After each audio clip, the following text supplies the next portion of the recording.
bersama. Assalamualaikum warahmatullahi wabarakatuh. Bismillahirrahmanirrahim. Alhamdulillahirabbil alamin. Wassalatu wassalamu ala asyrafil anbiya'i wal mursalin Sayyidina wa maulana Muhammadin wa ala alihi wa ashabihi ajmain, amma ba'du.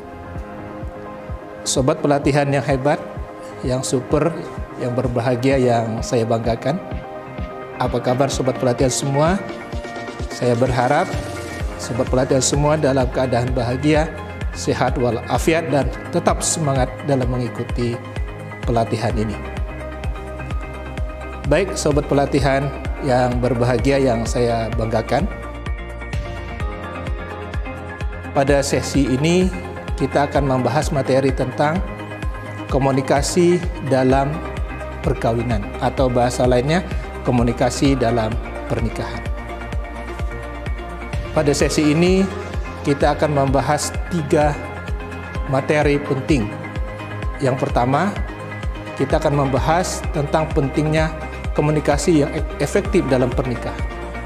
Yang kedua, bagaimana keterampilan komunikasi yang sehat untuk membangun hubungan keluarga yang bahagia.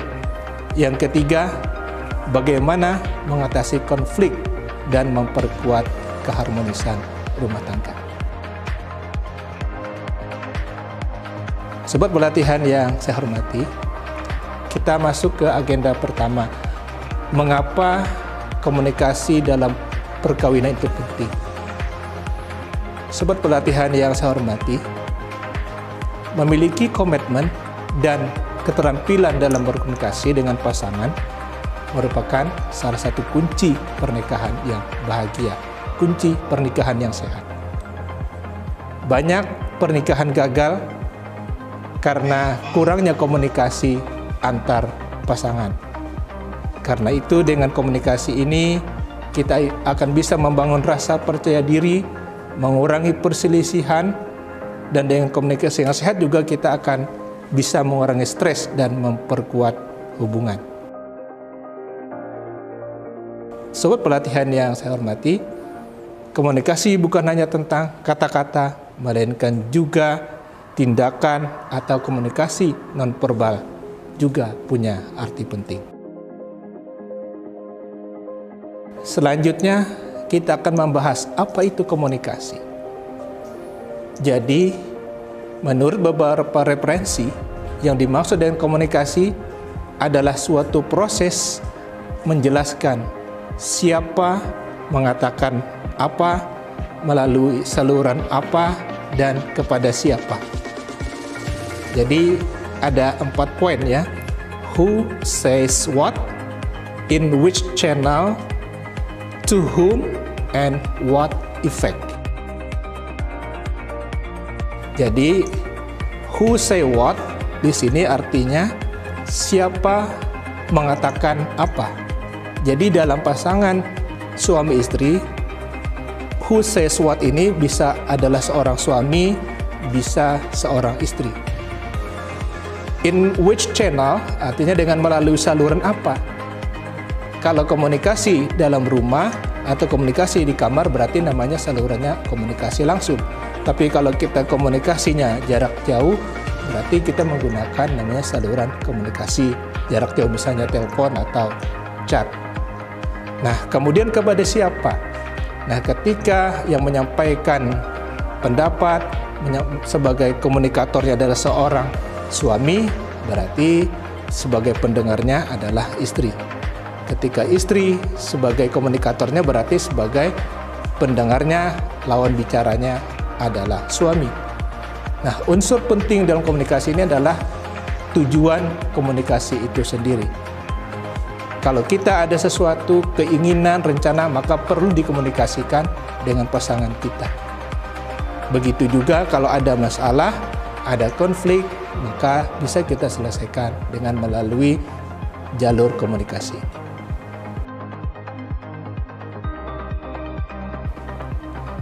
Sobat pelatihan yang hebat,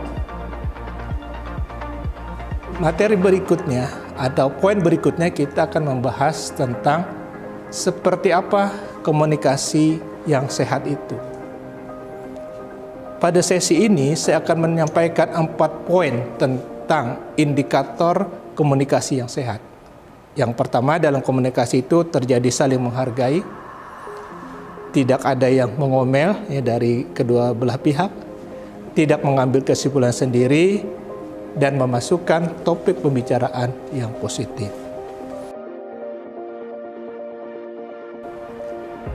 Pertama, dalam komunikasi harus terjadi saling menghargai.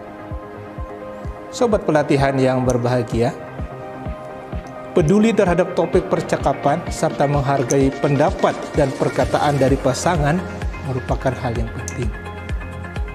Dengan menjadi pendengar yang baik, artinya kita menghormati pasangan kita. Hal itu juga akan membuatnya melakukan hal yang sama terhadap kita.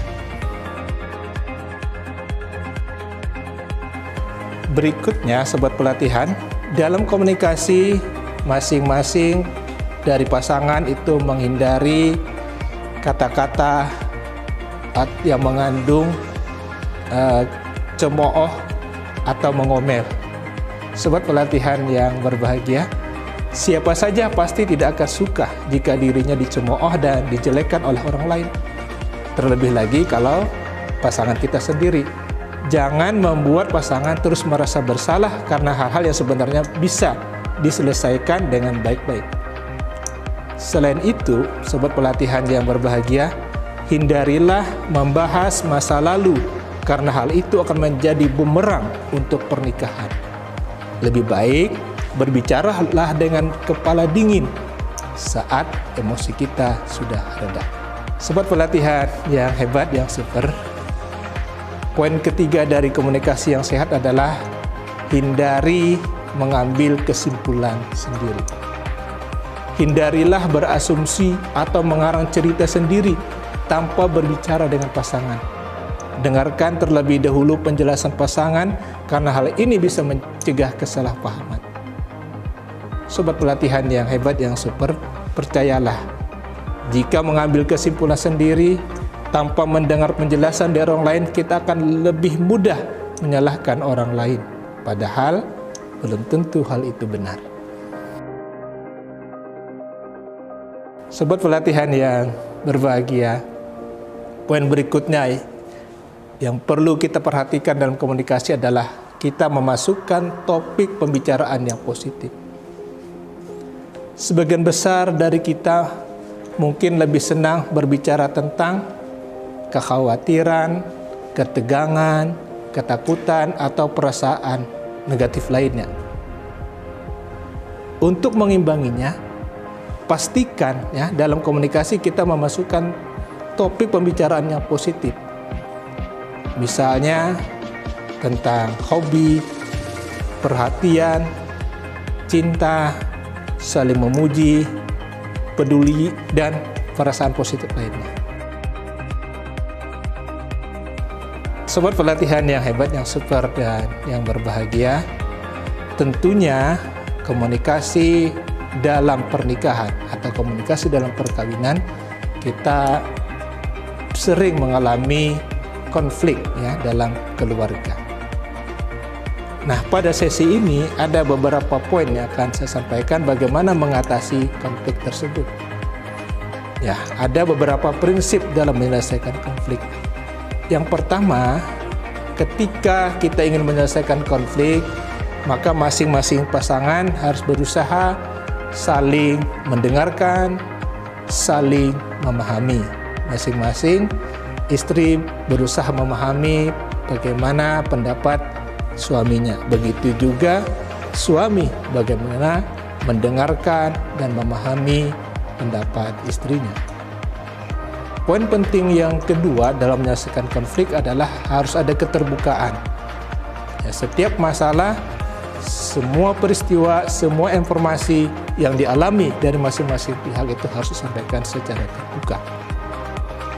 Yang ketiga, kita memilih win-win solution.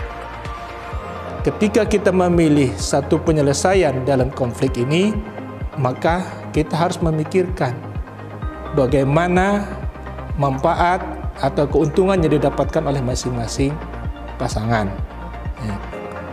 Keputusan yang kita ambil itu menyenangkan bagi pihak istri dan juga menyenangkan bagi pihak suami. Poin berikutnya adalah kita harus fokus ke solusi, bukan ke problem itu, bukan ke masalah itu. Jadi untuk ini kita harus melokalisir permasalahan. Artinya jangan sampai permasalahan itu melebar kepada masalah-masalah yang lain. Atau mungkin saja istri nanti menyebutkan, membuka kembali masalah-masalah yang sebenarnya sudah diselesaikan pada waktu lalu. Nah, yang terakhir, kita harus bisa bersinergi dalam memecahkan masalah atau sinergi problem solving. Sobat pelatihan yang berbahagia, mungkin untuk materi komunikasi dalam perkawinan ini bermanfaat bagi kita. Dan untuk memperdalamnya lagi, silahkan sobat pelatihan membuka file PDF-nya, ya, dibaca dari awal sampai akhir. Insya Allah nanti kita akan menemukan yang lebih bermakna, ya, tentang komunikasi dalam perkawinan ini. Sobat pelatihan yang berbahagia, yang hebat, yang super, ya, senang sekali bisa bertemu bagi Anda sekalian. Semoga bermanfaat. Saya akhiri dengan ucapan wabillahi taufiq wal hidayah. Wassalamualaikum warahmatullahi wabarakatuh.